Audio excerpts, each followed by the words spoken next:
Welcome to This Week Health Conference. My name is Bill Russell. I'm a former CIO for a 16-hospital system and creator of This Week Health, a set of channels and events dedicated to leveraging the power of community to propel healthcare forward. Today, we have an interview in action from the fall conferences on the West Coast. Here we go. Hello, we're here at CHIME Fall Forum with another interview in action. My name is Karla Arzola, and I'm the CIO at Rocky Mountain Human Services. And with us, we have Bill. Bill, do you want to introduce yourself? I Sure. can do it if you want me to, Oh, but I thank think you will do a much better job than me. Oh, no, you would do great. Sure. I'm Bill Wilson. I'm the Vice President, Chief Technology Officer at Stanford Medicine Children's Health in Palo Alto, California. Thank you. Thank you for stopping by. I mean, you and I coincided in a couple of sessions, right? And we talk about what we're seeing and some of the initiatives that you have been working on that you're working on. So let's talk was there anything specific during the sessions that you have seen participated that has there been an aha moment for you? Well, I think one of the sessions that we were in, and I was lucky enough to be at your table, was the DE&I session. Oh. And when we were talking about, what do we see as results from really having an actionable DEI program? And at Stanford Children's, one of the positive things from IS is when we do our employee engagement scores as an organization, our IS team continues to be at the highest level over the rest of the organization.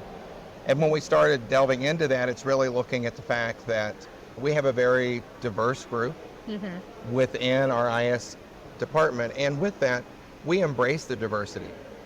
And we're always very successful. People feel very included. And so we deliver projects on time, under budget. We're hitting what the requirements are for the users. But I think what it means is we have a true team feel. So we celebrate that diversity, and whether it's ethnicity, whether it's religion. For example, next week we're doing our Worksgiving potluck, and we've encouraged people to bring dishes from their native land. And what they do as a heritage that they would normally serve at their Thanksgiving celebration. And we encourage that and we embrace that. And I think it really leads to what we see as our engagement scores staying so high. In fact, we're setting the benchmark for the industry, which is something we're proud of. That is awesome. That sounds super yummy. What are you going to bring? I will probably bring our cranberry salad from the South. Okay. My mother's from Oklahoma, my dad was from Georgia, and we do an amazing cranberry salad every year. And then the other thing to go with that is a buttermilk chocolate cake that's made from scratch. So we got to keep those going in the family, and they always like it when I bring those. That's awesome. So let's take a step back. So you're talking about your diversity group, and a lot of the topics also were around the challenges with retaining talent and also being able to service our clinicians, because after COVID, a lot of people went remote. And that has become, it's difficult, right? We all talk about the connection with the patients. I mean, our keynote speaker talked about that yesterday. What are some of the things that you're doing in regards to that? Or are you having any challenges with that? Well, I'm happy to report we've got about a 4% vacancy rate. So being in Silicon Valley, in the technology capital of the country, we have to compete for talent. But it's the mission of the organization that keeps people with us. Okay. It's that, why are you at work? And we actually require all of our employees, it doesn't matter what you're doing, to do clinical rounds every year. And we have sign-up sheets with different physicians and clinicians where they shadow someone for 2 hours to really understand the difference that whatever they do makes to that end user and the care of the patient. So it really keeps them focused on why we do. So even though we have people who are way more remote than they used to be, it's keeping that connection to what we're doing in delivering service. Because we only exist in IS because of the needs of the organization. Absolutely. Which is why we've been called Information Services. We're a service organization. Absolutely, yeah, we're a business partner, and I feel like that's a key to continue that relationship, right, between the clinicians and us as service providers. And I know that it became normal and common that people work remote, but then how do you make that connection? So the rounding, I'm sure, is making a difference in your system. So change a bit the conversation. What is in top of mind right now in your healthcare system? Well, I think really what we're looking at is the concern over where we are financially. Okay. Being pediatric specialty, we don't have the same impact that Medicare brings to so many organizations, but we are concerned when we look at the economy and we see more of a shift in maybe our patients to Medi-Cal than what we had in the past and what that means to our reimbursement. So we have our regular dashboard that includes financials that are shared throughout the organization every month, and we track where we are. So as a leadership team, we know where we need to adjust as we move throughout the year. And we also track along with that our quality scores, our patient satisfaction scores.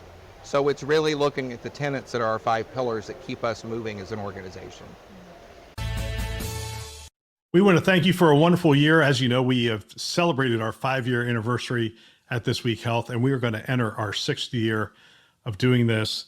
And we set out a goal to raise $50,000 for childhood cancer this year, and you did not disappoint. We have raised close to $60,000 this year for childhood cancer, and we really appreciate you. We appreciate the community coming together, and we hope to do more of this next year. We hope that you'll join us.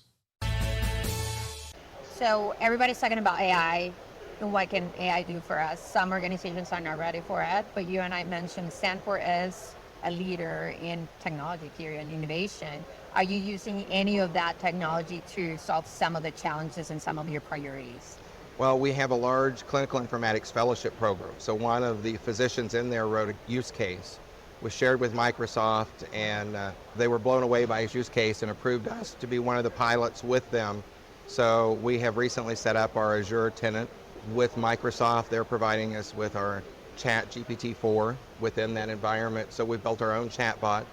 We are actually working with our initial 6 users to test that and are planning for a bigger launch. Also, we're one of 2 pediatric facilities working with Epic and Microsoft on the work that's being done around the in-basket messaging with Epic. So we have 2 different pilots with AI going on. But as you mentioned, we're Stanford. We've had, AI in play in different formats prior over the last several years. So it's exciting to see the advances and see it become more of a potential for widespread technology. Can you talk about a little bit on, you mentioned ChatGPT, right, using that technology. What are some of the security Guardrails? Yes, thank you, that you guys have put in place to make sure that you stay on top of it, right? Because it's very easy that people start putting information on their phone, ChatGPT, and then put patient information. Right. And so, what are some of the guardrails that you guys have put in place? Well, we've done several things. One is we've tried to start education. Okay. For people to realize that when they're using an open chat GPT or a different AI solution, the documents that are presented, the information goes into a publicly viewable database, data lake, so to speak. So part of it's education. The other thing is we've locked down a lot of access within our network until we really roll out what's our official AI for the organization.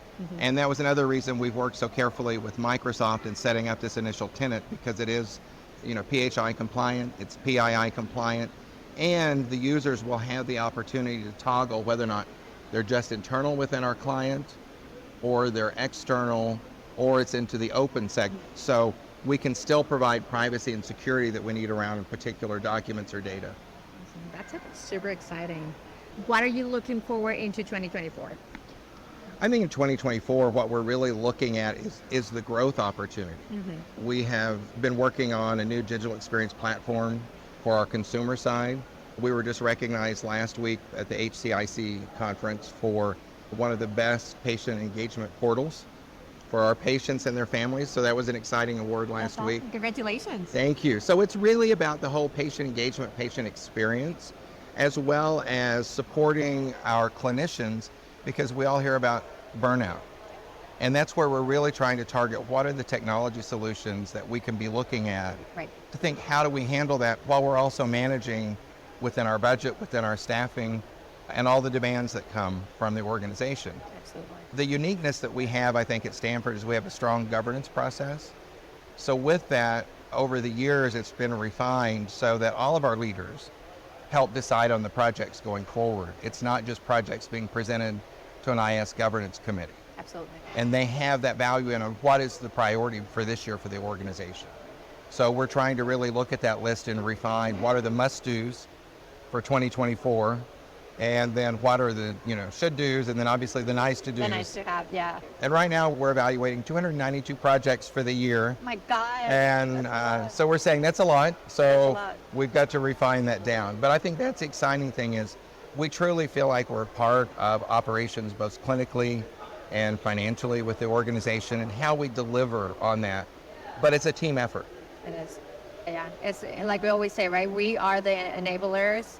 Everybody else is the owner. And so we're just here to partner. That's right. Well, thank you so much for your time. Anything else you want to add?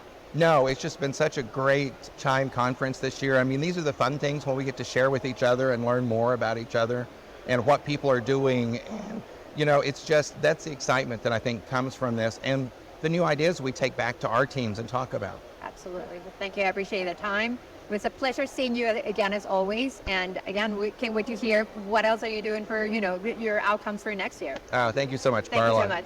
Another great interview. I want to thank everybody who spent time with us at the conference. I love hearing from people on the front lines. It is phenomenal that you shared your wisdom and experience with the community, and we greatly appreciate it. We also want to thank our channel sponsors who are investing in our mission to develop the next generation of health leaders.